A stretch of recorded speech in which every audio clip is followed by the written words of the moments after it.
রসুল সাল্লাল্লাহু আলাইহি ওয়াসাল্লামের একটি গুরুত্বপূর্ণ সুন্নাহ হল মিসওয়াক। আর মিসওয়াক হল গাছের কাঁচা ডাল দিয়ে দাঁত ঘষা।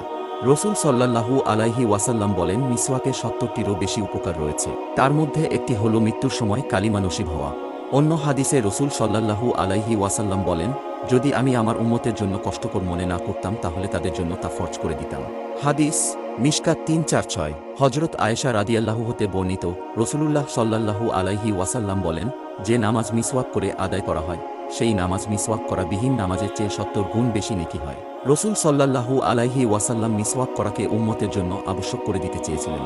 এর মাধ্যমে প্রতীয়মান হয় যে মিসওয়াক একটি ফজিলতপূর্ণ আমল। রসুল সাল্লাল্লাহু আলাইহি ওয়াসাল্লাম মিসওয়াক করাকে এতটাই গুরুত্ব দিতেন, এতটাই ভালোবাসতেন যে তিনি মৃত্যুর সময়েও মিসওয়াক করা ছাড়েননি। বরং তিনি যখন মিসওয়াক করতে পারছিলেন না তখন হজরত আয়েশা রাদিয়াল্লাহু নিজ থেকে মিসওয়াক চিবিয়ে রসুল সাল্লাল্লাহু আলাইহি ওয়াসাল্লাম এর মুখে তুলে দিচ্ছিলেন। আর রসুল সাল্লাল্লাহু আলাইহি ওয়াসাল্লাম তা দিয়ে মিসওয়াক করছিলেন। রসুল সাল্লাল্লাহু আলাইহি ওয়াসাল্লাম মিসওয়াক করার ব্যাপারে যেমনিভাবে জোর তাগিদ দিয়েছেন, তেমনিভাবে ডাক্তারি মতেও এর অনেক উপকারিতা রয়েছে। দাঁতের সঙ্গে খাদ্যকণা জমে যে দুর্গন্ধ সৃষ্টি হয় তা দূর করার জন্যই মিসওয়াক করা একান্ত প্রয়োজন। মেসওয়াকের গাছের ডাল হতে হবে হাতের ১ বিঘত সমান ও তেতযুক্ত। আর এর ব্যবহারের নিয়ম হল, ডান হাত দিয়ে মুখে ডান থেকে আড়াআড়িভাবে ঘষা, দাঁত দৈর্ঘ্যে না ঘষা। প্রিয়নবী মিসওয়াক করা পছন্দ করতেন। আমাদেরও উচিত মিসওয়াক করা। রসুলকে ভালোবাসলে তার কাজকেও ভালোবাসতে হবে।